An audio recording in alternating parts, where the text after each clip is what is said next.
Shalom semua. Kegerakan Pentakosta adalah kegerakan yang unik. Mengapa unik? Pernahkah saudara terbayang satu gerakan rohani yang dalam tempo 1 abad telah menyebar sampai ke 27% kekristenan yang ada? Kegerakan yang bergerak cepat ini memiliki pilar-pilar teologi yang perlu kita pahami. Pada Voice of Pentecost kali ini, kita akan membahas mengenai 5 pilar teologi Pentakosta. Apa saja 5 pilar teologi Pentakosta itu? Yang pertama, Jesus as Savior, atau pilar keselamatan. Keselamatan adalah momen di mana seorang bertobat dan menerima Yesus sebagai Tuhan dan Juru Selamat. Pengakuan iman GBI berkata, semua manusia berdosa dan kehilangan kemuliaan Allah, sehingga harus bertobat dan berpaling kepada Allah untuk menerima pengampunan dosa. Pertobatan mencakup peristiwa di mana seorang mendengar kabar Injil tentang karya Kristus, meresponi Injil dengan iman dan pertobatan, dan mengalami perjumpaan secara pribadi dengan Yesus. Hal ini yang terjadi ketika Petrus berkhotbah dalam Kisah Para Rasul 2 ayat 16-35. Di ayat 37 disebutkan bahwa orang-orang yang mendengar sangat terharu dan memberikan respon yaitu bertobat dan menerima Yesus sebagai Tuhan dan Juru Selamat.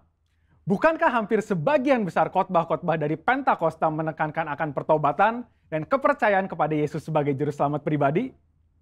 Yang kedua, Jesus as Sanctifier, atau pilar pengudusan.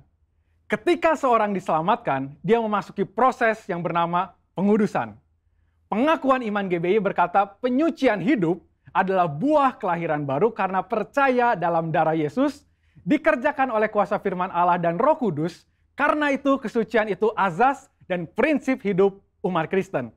Insan Pentakosta percaya bahwa anugerah keselamatan harus diresponi dengan benar dalam takut akan Allah. Filipi 2 ayat 12-13 berkata, kerjakan keselamatanmu dengan takut dan gentar. Karena Allah lah yang mengerjakan di dalam kamu, baik kemauan maupun pekerjaan menurut kerelaannya. Di sini terlihat tanggung jawab orang percaya untuk mengerjakan keselamatannya, atau menguduskan kehidupannya dalam takut akan Allah. Proses pengudusan ini akan kita jalani selama kita hidup, dengan tujuan agar kita menjadi segambar dan serupa dengan Kristus. Pengudusan pun berbicara kita meninggalkan kehidupan lama kita, ataupun kebiasaan lama kita yang tergolong dosa, dan menjadi pribadi yang baru di dalam Kristus. Tidak lagi hidup di dalam dosa. Yang ketiga, Jesus as Spirit Baptizer, atau pilar baptisan Roh Kudus. Ini adalah bagian penting dan merupakan pilar sentral yang mengikat keseluruhan 5 pilar yang ada. Baptisan Roh Kudus yang dimaksud adalah baptisan yang dialami setelah seorang lahir baru, sebuah pengalaman yang juga bisa disebut sebagai kepenuhan roh, pencurahan roh, dan menerima Roh Kudus. Tanda awal seorang dibaptis oleh Roh Kudus adalah dia berkata-kata dalam bahasa roh sebagaimana yang diilhamkan oleh Roh Kudus.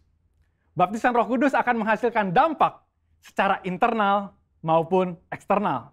Secara internal, yaitu kehidupan penyembahan yang lebih intim dengan Bapa. Karena menurut 1 Korintus 14 ayat 2, disebutkan bahwa orang yang menyembah dalam roh adalah mereka yang berkata-kata secara rahasia kepada Bapa. Pada ayat 4 pun dijelaskan bahwa saat kita berbahasa roh, kita sedang membangun diri kita. Secara eksternal, baptisan roh memberikan kuasa untuk menyelesaikan amanat agung. Seperti yang tercatat di dalam Kisah Para Rasul 1 ayat 8, dapat kita lihat di Alkitab bahwa pelayanan para murid berubah begitu mereka menerima baptisan Roh Kudus. Mereka menyembuhkan orang sakit, membangkitkan orang mati, mengusir setan, dan lain sebagainya. Yang keempat, Jesus as Healer, atau pilar kesembuhan ilahi. Di dalam pengakuan iman GBI, kita mempercayai bahwa kesembuhan ilahi tersedia dalam korban penebusan Yesus untuk semua orang percaya. Bagian ini sangat penting, karena kita mempercayai bahwa tanda dan mujizat masih berlaku di zaman ini. Orang yang telah dipenuhi Roh Kudus akan melakukan pelayanan dengan tanda-tanda seperti yang Yesus katakan dalam Markus 16 ayat 18-19. Mereka akan meletakkan tangannya ke atas orang sakit dan orang itu akan sembuh. Dari mana kuasa untuk menyembuhkan itu datang? Dari kepenuhan Roh Kudus yang dijanjikan oleh Bapa kepada setiap orang percaya. Kita percaya bahwa kematian Kristus telah menebus segala dosa-dosa kita, termasuk menanggung segala sakit penyakit kita.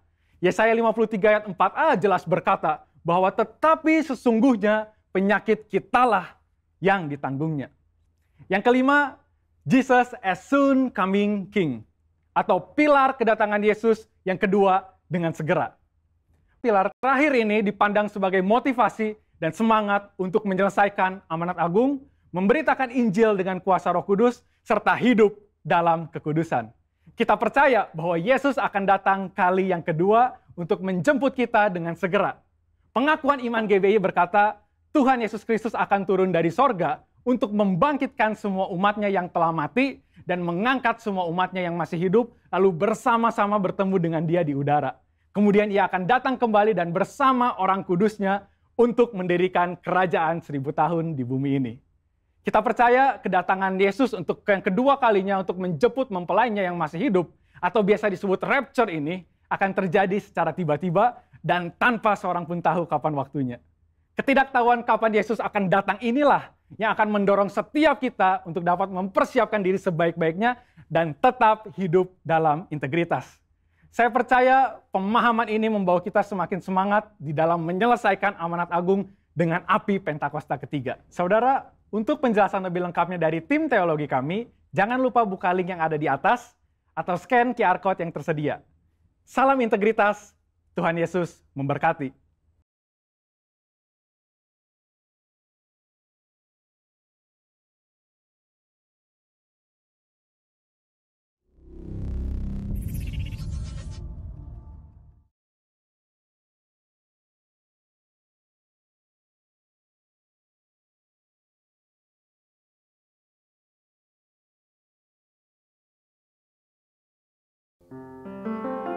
Puji Tuhan, haleluya.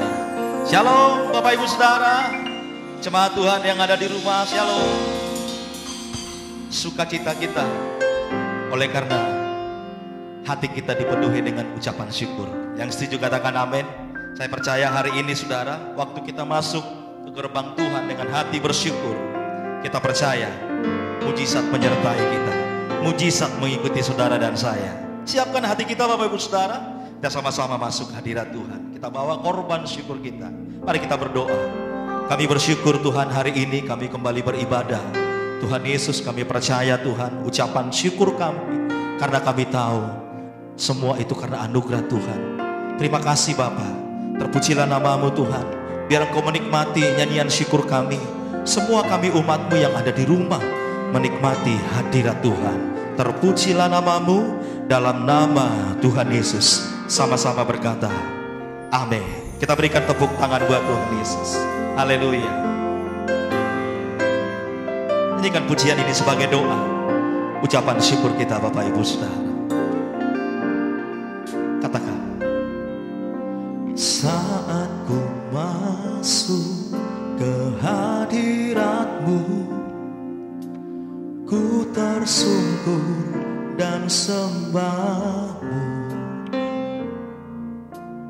Ku persembahkan korban syukurku yang terbaik bagimu. Saat ku masuk ke hadirat-Mu, ku tersungkur dan sembah-Mu. Persembahkan korban syukurku yang terbaik bagimu.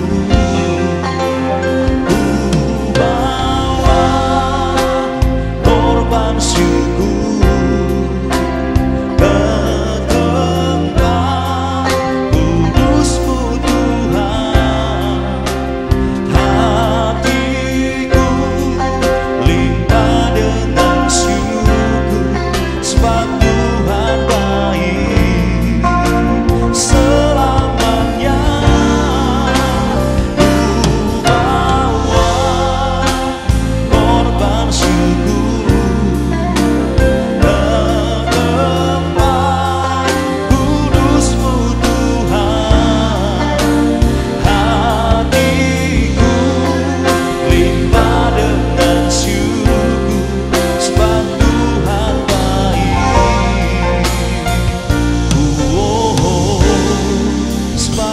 Tuhan baik.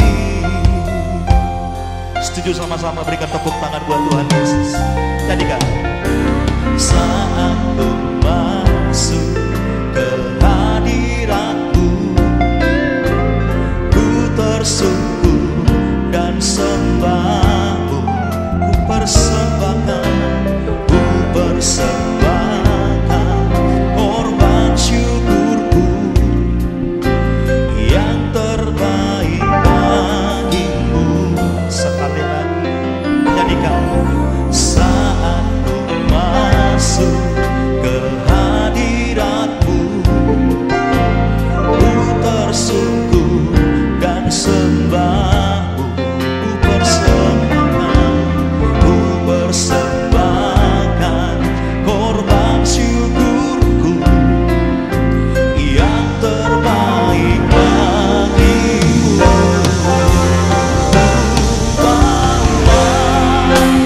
Korban syukur kudus-Mu Tuhan, hatiku limpah dengan syukur, sebab Tuhan baik selamanya.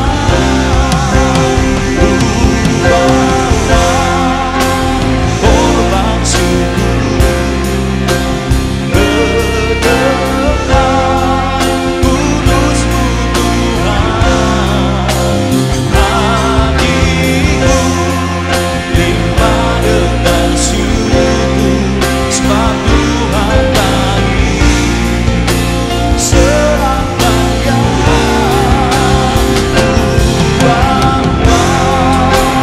Korban syukur berdekat, kudus-Mu Tuhan, hatiku limpah dengan syukur, sebab Tuhan baik. Sebab Tuhan baik.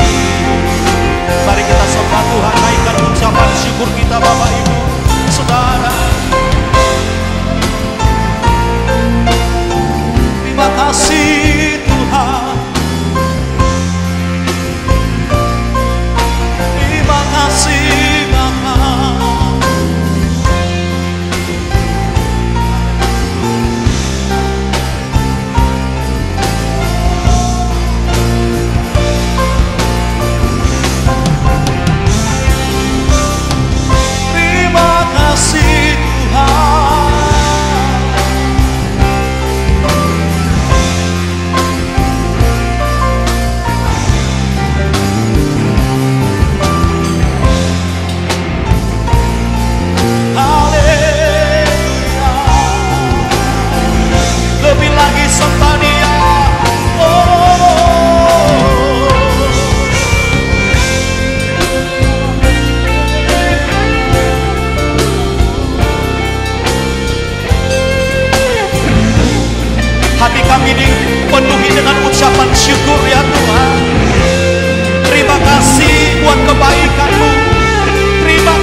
kebaikan Tuhan. Yang merasakan kebaikan Tuhan, berikan tepuk tangan buat Tuhan Yesus. Haleluya, haleluya. Terpujilah namamu Tuhan. Sungguh kami bersyukur dalam nama Tuhan Yesus. Umat Tuhan sama-sama yang mengucap syukur katakan amin. Haleluya.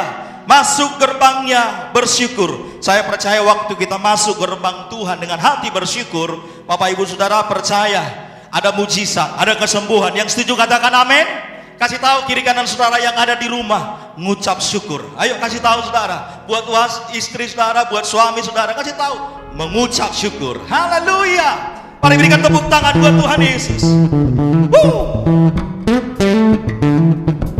Bertepuk tangan sama-sama Bapak Ibu Saudara. Ya. Semua.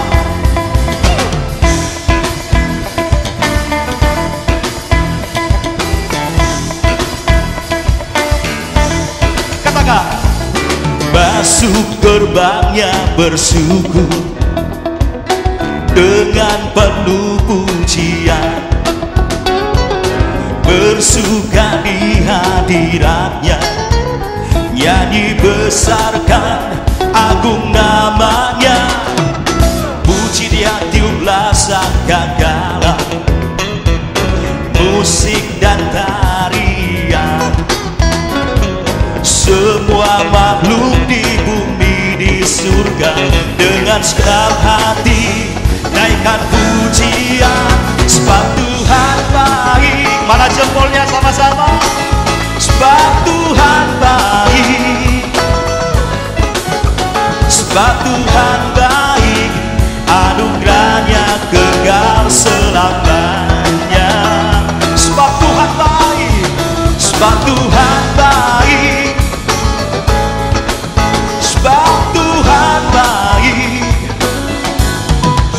sebab Tuhan baik, anugerahnya kekal selamanya. Haleluya. Yesus Kristus.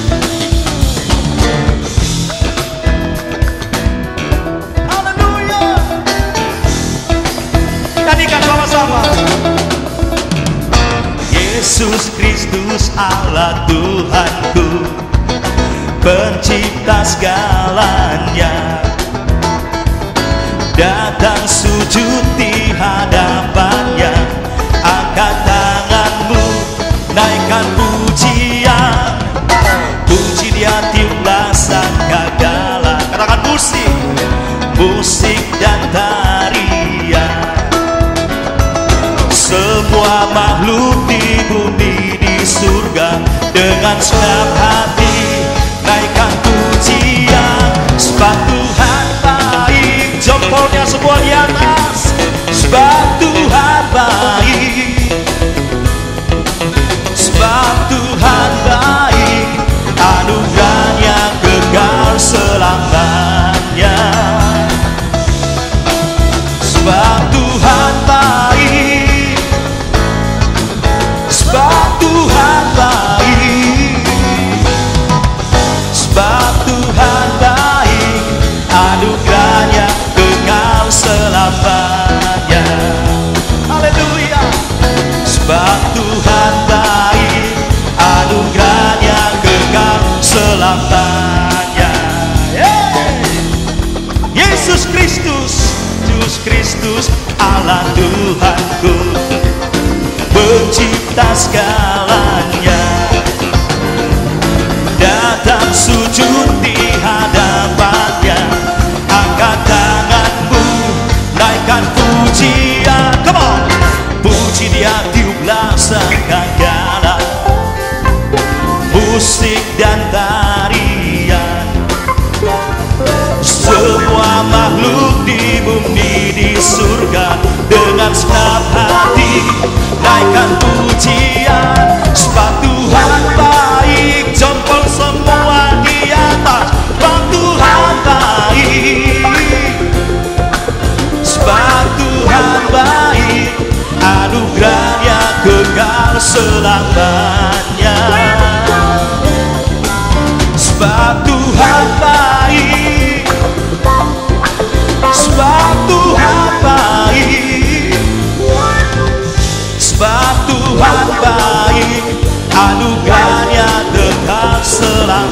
Ayo dengan drum, sebab Tuhan baik. Katakan, sebab Tuhan baik. Tepuk tangan sama-sama. Sebab Tuhan baik. Sebab Tuhan baik, anugerahnya kekal selamanya. Sekarang tepuk tangan dengan iman. Sebab Tuhan baik. Sebab Tuhan baik. Oh, sebab Tuhan baik, anugerahnya lagi. Sebab Tuhan baik. Sebab Tuhan baik. Sebab Tuhan baik. Sebab Tuhan baik, anugerahnya kekal selamanya. Sebab Tuhan baik. Sebab Tuhan baik. Sebab Tuhan baik, anugerahnya kekal selamanya. Sebab Tuhan baik, anugerahnya kekal selamanya. Mari dengan iman katakan, sebab Tuhan baik, anugerahnya kekal selamanya. Tepuk tangan sama-sama Bapak Ibu Saudara. Setuju Tuhan baik, sama-sama berkata amin. Haleluya. Tepuk tangannya lebih baik lagi Bapak Ibu Saudara. Dia Tuhan yang baik. Dia sungguh baik, teramat baik. Haleluya. Jangan ragu janji Tuhan. Yang setuju katakan amin. Kasih tahu, jangan ragu kebaikan Tuhan. Kasih tahu buat istri saudara, suami saudara. Hari ini bagian saudara dan saya.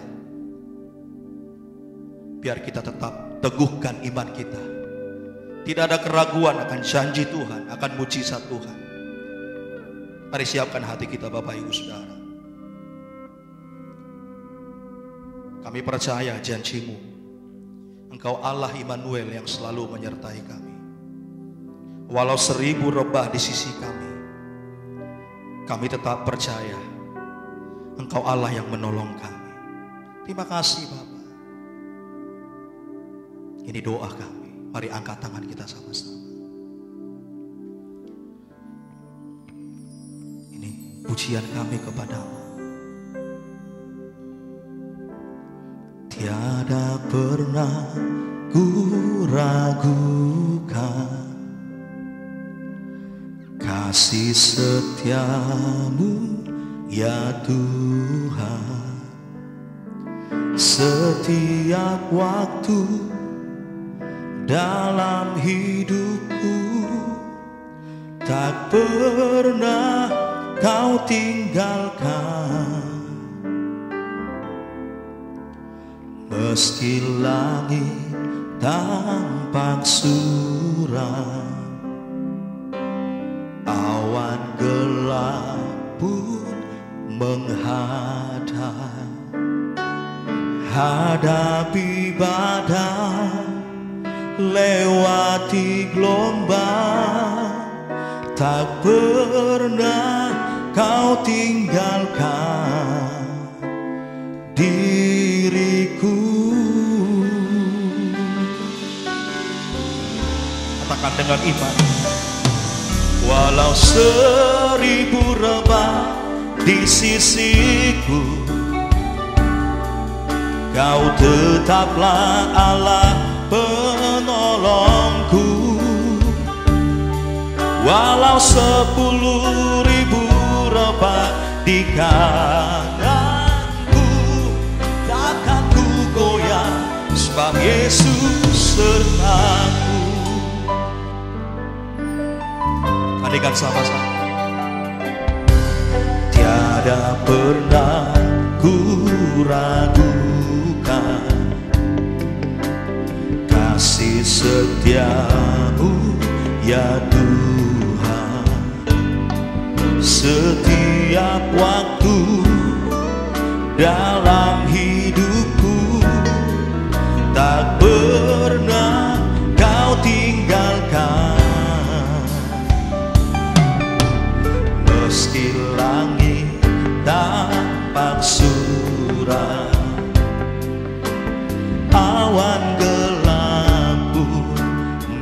ada. Hadapi badai, lewati gelombang, tak pernah kau tinggalkan diriku. Oh, walau seribu rebah di sisiku, kau tetaplah Allah penolongku. Walau 10.000 rebah di kananku, takkan ku goyah sebab Yesus sertaku. Walau 1000 rebah di sisiku, katakan dengan iman, kau tetaplah Allah penolongku. Walau 10.000 rebah di kananku, takkan ku goyah sebab Yesus sertaku.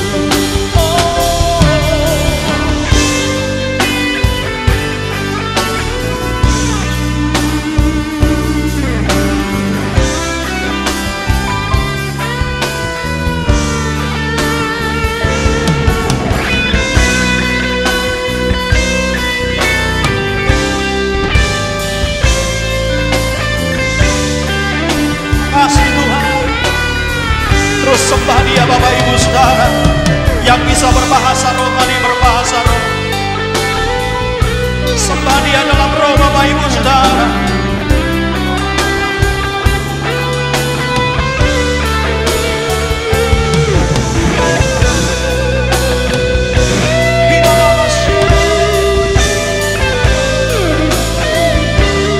Sekali lagi.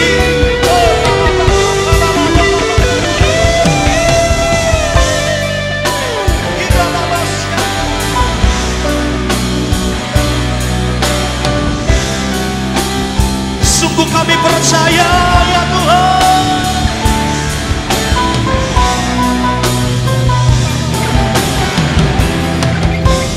terpujilah nama-Mu ya Tuhan. Inilah doa pengakuan iman kami bersama-sama. Walau 1000 rebah di sisiku, kau tetaplah Allah penolongku.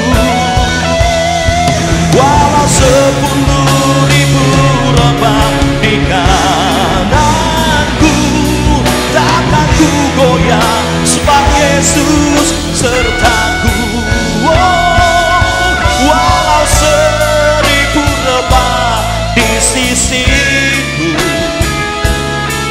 kau tetaplah Allah penolongku.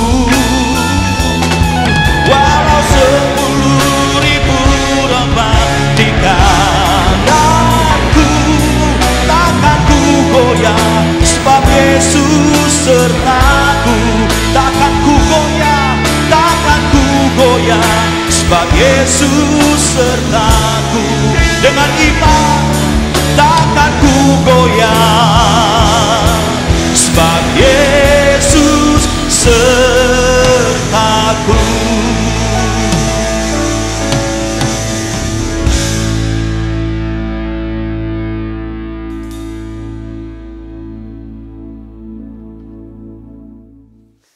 Shalom, shalom Bapak Ibu yang dikasihi Tuhan Yesus Kristus. Jemaat GBI by Walk yang dikasihi Tuhan. Bersyukur Tuhan masih berikan kita kesempatan beribadah sekalipun online. Saya percaya Allah hadir, Allah ada, Allah sanggup melawat kita. Bahkan Allah sanggup memberikan kita jawaban demi jawaban. Sebelum kita masuk dalam perenungan firman Tuhan, mari siapkan hati, tubuh, dan jiwa saudara. Biarlah penaburan firman ini berkenan di hadapan Tuhan. Firman itu tumbuh, berbuah lebat dalam kehidupan sehari-hari yang nampak bukan kita lagi, tapi Yesus yang hidup atas hidup kita. Siapkan hati, mari kita berdoa. Bapa Allah yang baik, kami mengucapkan syukur buat kasih anugerah yang terus Engkau nyatakan atas kami. Kami boleh ada sampai hari ini sebagaimana kami ada, itu semata-mata karena kasih-Mu. Semata-mata karena anugerah-Mu, semata-mata karena pertolongan-Mu.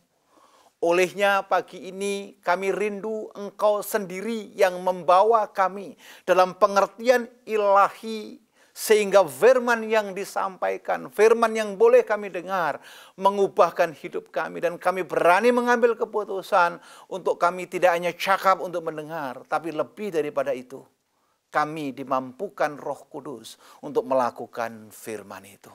Bapa, berbicara, kami siap diberkati.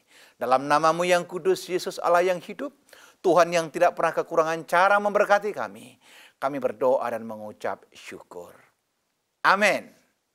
Bapak, Ibu, Saudaraku yang dikasihi Tuhan Yesus Kristus, Jemaat GBI by Walk yang saya kasihi, banyak orang tidak sabar menghadapi situasi yang tidak baik. Banyak orang tidak sabar untuk mendapatkan jawaban seperti apa yang dia naikkan di hadapan Tuhan. Bahkan banyak orang tidak sabar menunggu kapan waktunya Tuhan dan sesuatu yang ingin kita nikmati seturut dengan kehendak kita. Padahal orang yang sabar, orang yang tekun akan membuahkan hasil yang luar biasa.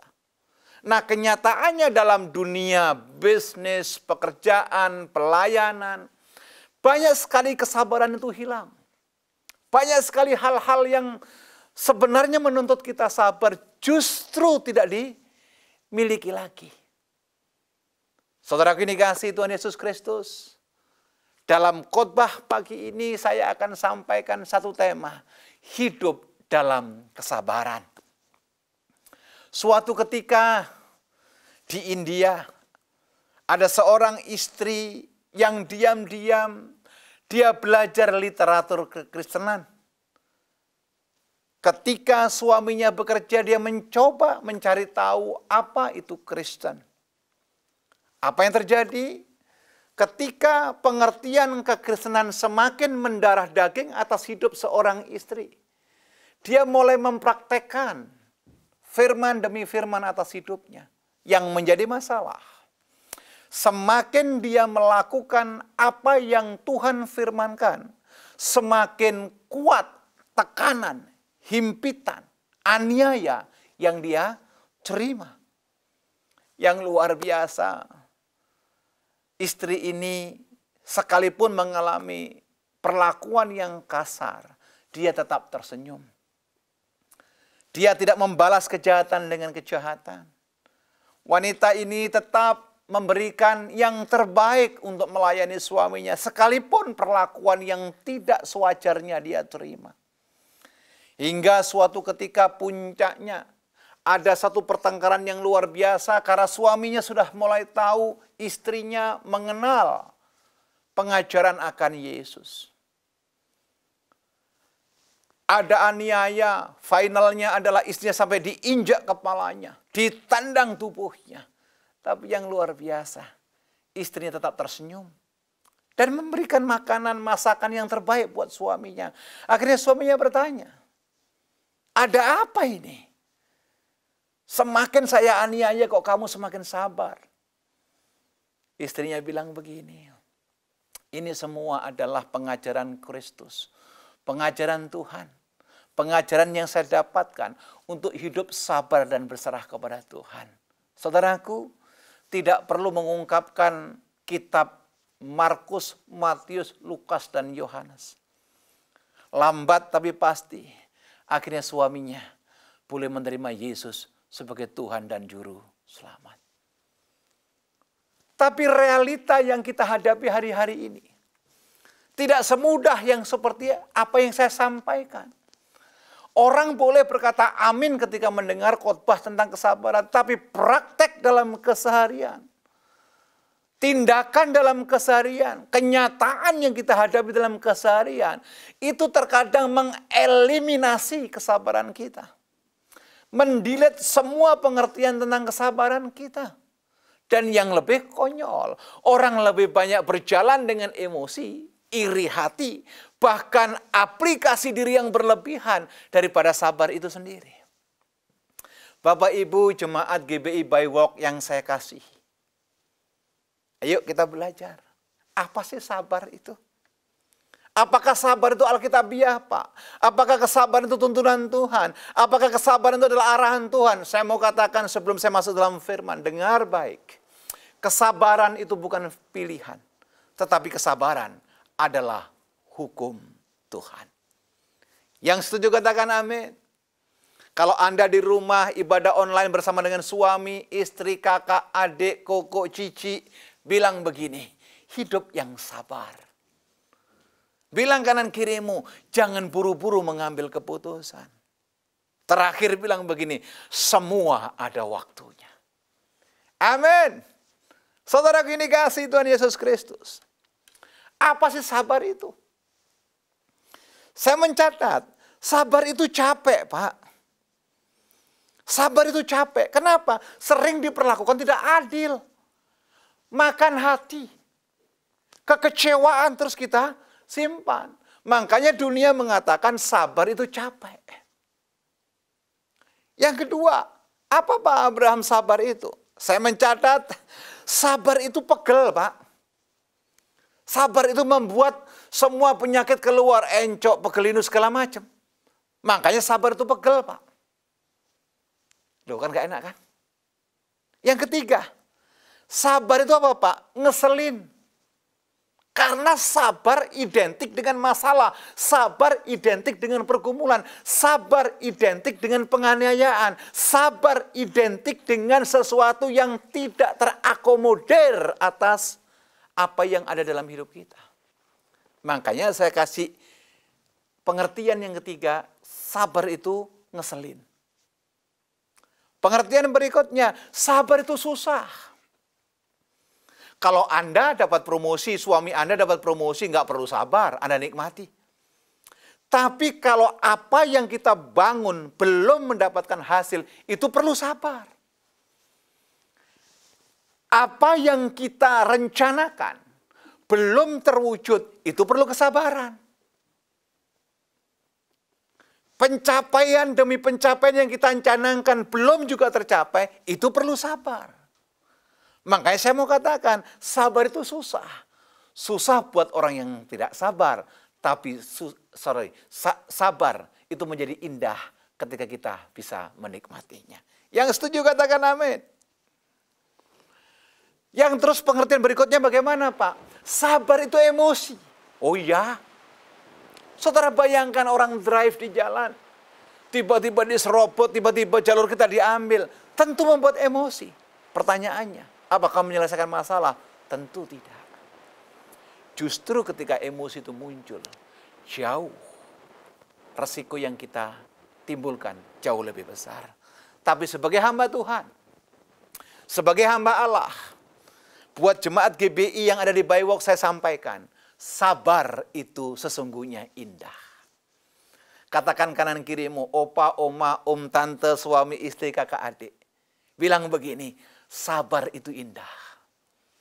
Apanya yang indah, Pak? Ya, kesabaran itu yang membuat kita menikmati. Musim pandemi, banyak orang tanya, kapan berakhir? Sabar. Sampai kapan? Sampai waktunya Tuhan. Haleluya. Makanya tadi saya katakan, sabar itu ngeseli, sabar itu capek, sabar itu buat emosi. Tapi sekali lagi, sebagai anak-anak Tuhan, sabar itu indah. Yesus mengalami penganiayaan. Yesus mengalami olok-olok. Yesus mengalami penolakan. Sabar dia menghadapi kita. Yesus menghadapi hati yang degil. Yesus menghadapi orang yang tidak percaya. Yesus menghadapi orang-orang yang meragukan kuasanya. Yesus sabar. Kalau Anda mengatakan kita adalah murid-murid Yesus, harusnya teladan kesabaran harus kita terima daripada Tuhan Allah kita. Yang setuju berikan tepuk tangan yang meriah bagi Allah kita. Amen. Nah, terus sabar itu apa, Pak? Sabar adalah sesuatu sifat hidup yang terpuji. Satu karakter yang terpuji, tapi maafkan saya, sedikit orang yang mempunyainya, termasuk orang-orang Kristen, termasuk pelayan-pelayan Tuhan, termasuk hamba-hamba Tuhan, termasuk golongan yang bicara ini. Betul tidak?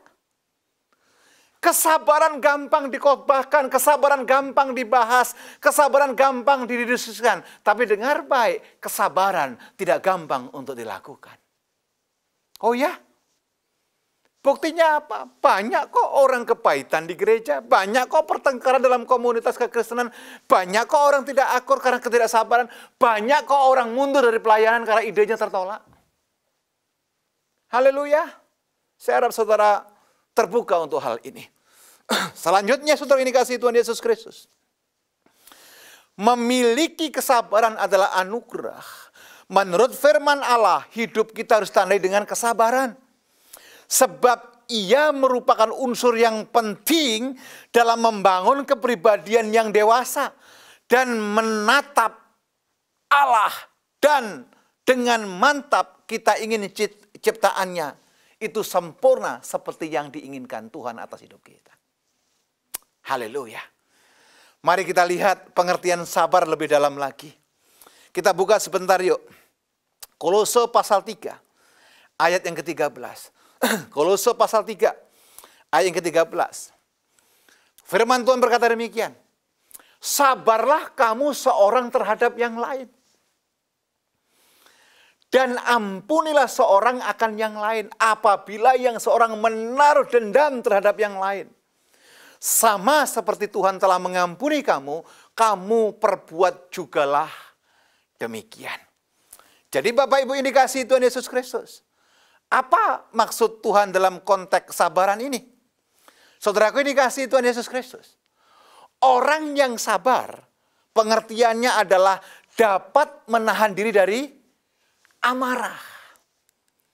Pak, tapi orang lain bikin gara-gara. Pak, tapi orang lain menggoda saya. Alkitab bilang apa tadi? Kalau ada orang menaruh dendam kepadamu, Anda harus mengampuni. Kalau ada orang yang membuat Anda emosi, Anda harus mengampuni. Dengan kata lain, kalau Anda percaya, saya percaya, kita semua percaya, Kristus adalah Tuhan, firman ini harus hidup atas hidup kita. Tidak kita biarkan hati ini diisi dengan kebencian.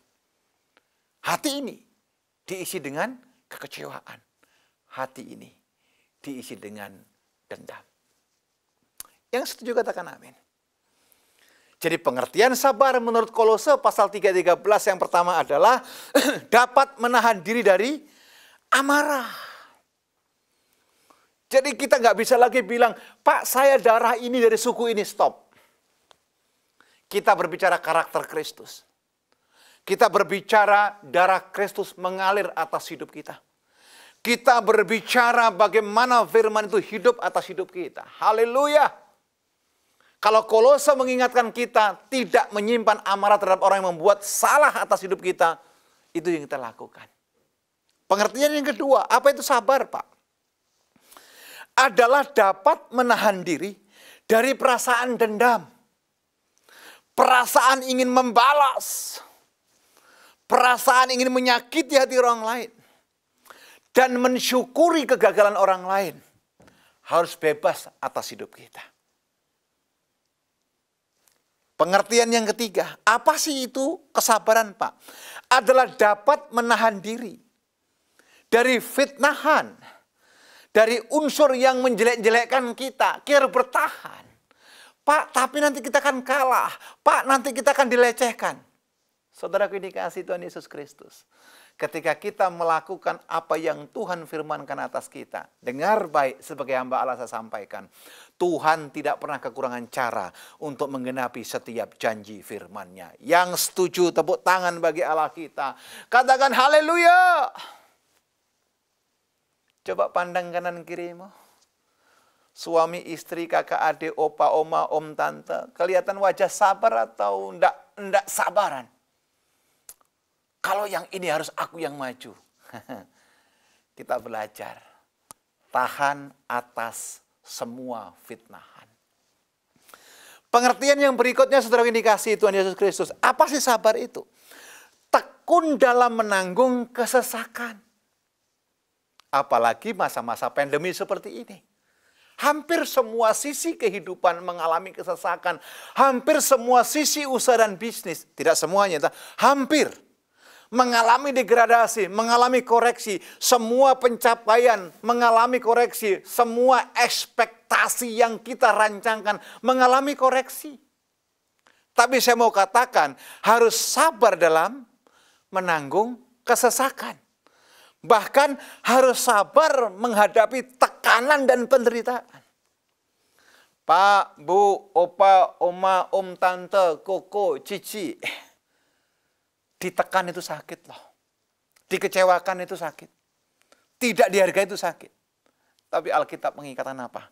Sabar dalam segala sesuatu. Amin. Sabar itu memang susah banget. Jarang banget kita temui orang yang sabar di zaman sekarang ini. Maaf, termasuk di gereja. Betul tidak? Kesabaran yang ada dalam diri seseorang pasti merupakan hasil pembentukan Tuhan. Gak mungkin manusia bisa sabar dengan kekuatannya sendiri. Dengan kata lain, orang yang sabar pasti dituntun Tuhan dan mengikuti cara Tuhan. Tetapi orang tidak mungkin sabar kalau Tuhan tidak ada dalam hidupnya. Yang mengerti, tepuk tangan bagi Allah kita. Katakan haleluya. Amin. Saya harap saudara tetap semangat dan bergairah mengikuti pemberitaan ini. Karena ini pembentukan karakter kita. Apalagi di musim-musim pandemi seperti ini. Saudaraku yang dikasihi Tuhan Yesus Kristus. Pembentukan yang Tuhan lakukan memang tidak enak. Namun itu semua semata-mata untuk membentuk kita menjadi sabar dan kuat menghadapi tantangan hidup. Saudara meski percaya, Tuhan yang sabar adalah Allah yang melihat batas kemampuan saudara. Tidak mungkin Anda disuruh memikul beban 1 kuintal kalau kemampuanmu cuma memikul 50 kilo. Tidak mungkin Tuhan arahkan Bapak Ibu yang dikasihi Tuhan jemaat GBI by Walk untuk berjalan 10 mile kalau kekuatan fisikmu hanya berjalan cuma 2 miles. Tidak mungkin Tuhan minta emas, permata, berlian kita kalau kita tidak punya. Tetapi Tuhan tahu kekuatanmu dan Dia sabar terhadap kamu. Makanya 2 Petrus 3:9 berkata apa? Dia adalah Allah yang tidak lalai menepati janjinya, tetapi Dia sabar terhadap kamu. Yang mengerti katakan amin. Haleluya. Dia sabar terhadap kita supaya satu pun di antara kita tidak didapatkan binasa. Haleluya. Saudaraku ini kasih Tuhan Yesus Kristus. Bila mana sih pembentukan karakter itu kita alami? Atau jalan yang bagaimana? Kesabaran kadang-kadang menguji diri kita. Yang pertama adalah, saudara boleh catat, di masa-masa sulit. Kapan Pak? Seperti sekarang. Saudara baca nanti di rumah 2 Timotius 3. Ayat 1 sampai dengan yang kelima. Alkitab jelas mengingatkan, tahukah kamu masa-masa di mana akhir zaman akan terjadi masa sulit? Saya mau tanya, siapa di antara kita tidak mengalami kesulitan?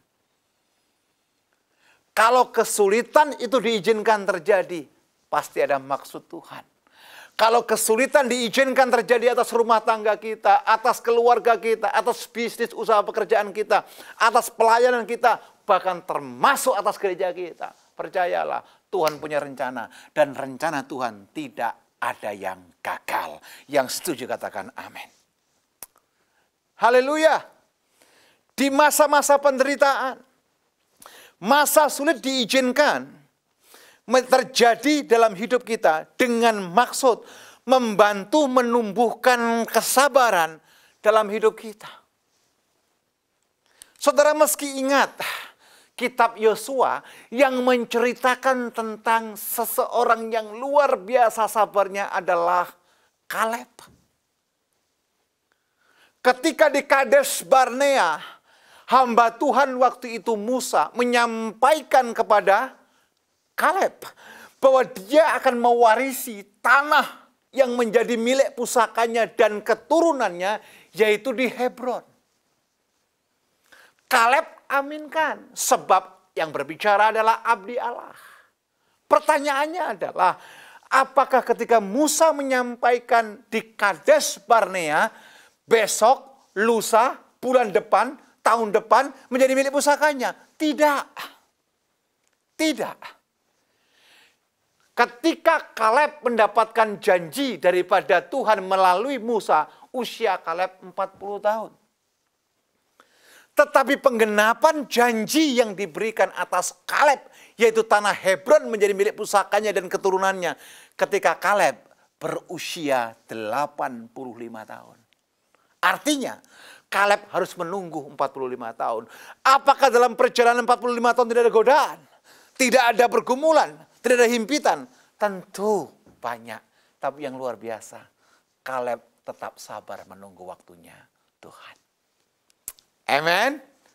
Jadi kalau Bapak Ibu hari ini doanya belum dijawab, sudah berdoa mungkin 1 minggu, 2 minggu, 3 minggu, Anda tidak sendirian. Atau Nuh. Ketika Nuh mendapatkan revelation untuk membuat bahtera, saudara yang dikasihi Tuhan Yesus Kristus. Itu musim kemarau yang panjang. Tetapi Nuh lakukan apa yang Tuhan mau. Dia membuat bahtera persis seperti yang Tuhan arahkan, ukuran tingginya, ruangan-ruangan yang dia siapkan. Pertanyaannya adalah, dari revelation yang Nuh terima, sampai terjadinya air bah, bukan hari ini mendapatkan firman, besok, bulan depan, tahun depan digenapi. Tidak. Tetapi dari membuat bahtera sampai air bah yang disampaikan Tuhan. Ternyata waktu yang ditunggu oleh Nuh 120 tahun. Tetapi Nuh tidak memberontak. Karena Nuh yakin bahwa apa yang dia terima daripada Tuhan itu pasti digenapi. Sebab Tuhan tidak pernah kekurangan cara untuk menggenapi janji firman-Nya. Amin. Bapak Ibu jemaat GBI by Walk yang saya kasih. Anda diberkati, pasti. Anda dipulihkan, pasti. Anda dimampukan menghadapi penderitaan ini, pasti. Saudara dia dimampukan untuk menghadapi kesesakan ini, pasti. Tapi kuncinya satu, sabar. Sabar bukan berarti tidak melakukan usaha, tidak. Tetap kita melakukan bagian kita. Izinkan Tuhan berikan ruang yang lebih luas, supaya firman dalam pengkhotbah digenapi. Ia membuat segala sesuatunya indah pada waktunya. Tepuk tangan bagi Allah kita. Katakan haleluya. Amen.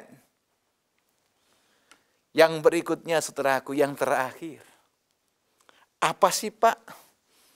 Kesabaran itu bila mana terjadi dan apa sih yang Tuhan mau? Coba kita lihat sebentar Galatia. Galatia pasal 5. Galatia pasal 5 ayat yang ke-22. Coba lihat baik-baik. Galatia pasal 5 22 berkata demikian. Tetapi buah roh ialah kasih, sukacita, damai sejahtera, kesabaran, kemurahan, kebaikan, dan kesetiaan. Ternyata di sini sebagai akhir kalimat firman ini saya mau katakan bahwa kesabaran bukan semata-mata kemauan kita. Tapi kesabaran adalah buah dari proses. Buah daripada roh yang memang Tuhan kehendaki untuk kita lakukan. Jadi Pak, apa salah satu orang yang melakukan kehendak Tuhan? Apa salah satu tanda bahwa orang dipenuhi Roh Kudus? Apa salah satu tanda orang yang dituntun oleh Roh Kudus? Nggak ada perkataan lain. Kesabaran. Kesabaran ini bukan hanya penting Bapak Ibu, tapi harus kita putuskan menjadi gaya hidup kita. Perkataan kita meski sabar, tindakan kita meski sabar, semua keputusan kita didasari dengan kesabaran yang luar biasa. Saudara percaya, orang yang sabar pasti disertai Tuhan. Orang yang bisa melewati kesabaran pasti dituntun oleh Tuhan. Orang yang dimampukan untuk terus berjalan dalam kesabaran karena ada roh Allah dalam hidupnya. Yang setuju katakan amin. Haleluya. Ada seorang guru namanya Budi. Budi ini mengajar di satu desa yang agak pinggiran, muridnya nggak banyak, sekolahnya bukan maju, dan murid-muridnya cenderung memberontak. Kalau dikasih PR, lebih banyak ribut daripada mengerjakan PR-nya. Tapi Budi sadar mencari pekerjaan sulit. Budi sabar menghadapi segala sesuatunya, karena dia menyadari tidak gampang mencari pekerjaan. Kadang-kadang dia tidak dihargai, kadang-kadang dia mendapatkan caci maki, tapi dilakukan semua dengan kesabaran. 7 tahun setelah dia mengajar, yayasan di mana dia mengajar merotasi hampir semua guru. Salah satunya Budi. Budi dirotasi di tempat sekolah yang cukup bagus di kota, dengan gaji yang tentu jauh lebih bagus, dengan anak-anak yang lebih menurut daripada sekolah yang pertama kali Budi ajar. Seandainya Budi di tahap pertama tidak sabar, hasilnya berbeda. Seandainya Budi tidak sabar menghadapi pergumulan yang dihadapi, promosi tidak akan datang. Pak, Bu, hari ini mungkin engkau dalam tekanan. Hari ini engkau mungkin dalam depresi. Hari ini mungkin banyak koreksi demi koreksi yang kita terima. Dengar baik. Buah kesabaran adalah anugerah. Dan kesabaran itu mendatangkan kemuliaan Tuhan. Ingat, kesabaran bukan pilihan, tapi kesabaran adalah keputusan untuk kita hidup dalam firman Tuhan. Saya undang semua jemaat bangkit berdiri. Saya undang semuanya jemaat, arahkan hatimu kepada Tuhan. Dan biarlah firman itu menegur kita, mengingatkan kita, membuat kita berjalan seturut dengan kehendak Tuhan. Suami istri silakan bergandengan tangan. Opa, oma, om, tante, kalau Anda mau bergandengan tangan silahkan. Karena Alkitab berkata, 2 atau 3 orang sepakat meminta demi namaku, Dia hadir. Kita berdoa. Bapa Allah yang baik, kami mengucap syukur kepadamu. Tuntunanmu jelas pada ibadah online hari ini. Arahanmu jelas atas ibadah kami dalam ibadah online hari ini. Engkau mengingatkan kami, engkau menegur kami, engkau menuntun kami, engkau mengarahkan kami untuk hidup sabar. Untuk karakter kesabaran ada dalam hidup kami, dalam segala keputusan, tindakan, dan tingkah laku kami. Ajar kami seturut dengan kehendak-Mu. Ampuni kami kalau kami pernah menyakiti hati orang lain karena ketidaksabaran kami. Ampuni kami kalau kami pernah mengambil keputusan yang tidak sabar karena keinginan daging kami. Teguran-Mu jelas. Engkau lihat tangan-tangan yang bergandengan tangan. Engkau lihat jemaat-Mu GBI by Walk Tuhan. Saat ini ulurkan tanganmu. Siapapun yang sakit dalam nama Yesus dengan kesabaran Tuhan pasti akan sembuhkan. Engkau yang punya masalah bisnis, keluarga, dan keuangan, Tuhan dengan sabar akan memulihkan saudara.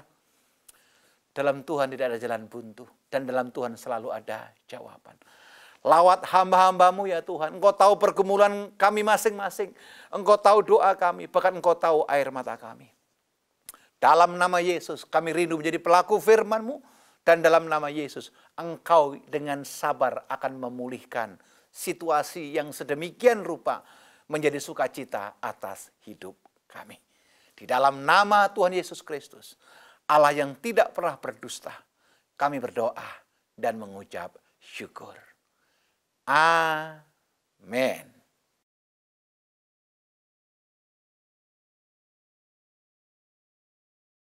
Terima kasih Yesusku, buat anugerah yang Kau beri. Sebab hari ini Tuhan adakan syukur bagimu. Bersama-sama angkat kedua tangan kita dengan iman, katakan terima kasih Yesusku, buat anugerah yang Kau beri. Sebab hari ini Tuhan adakan syukur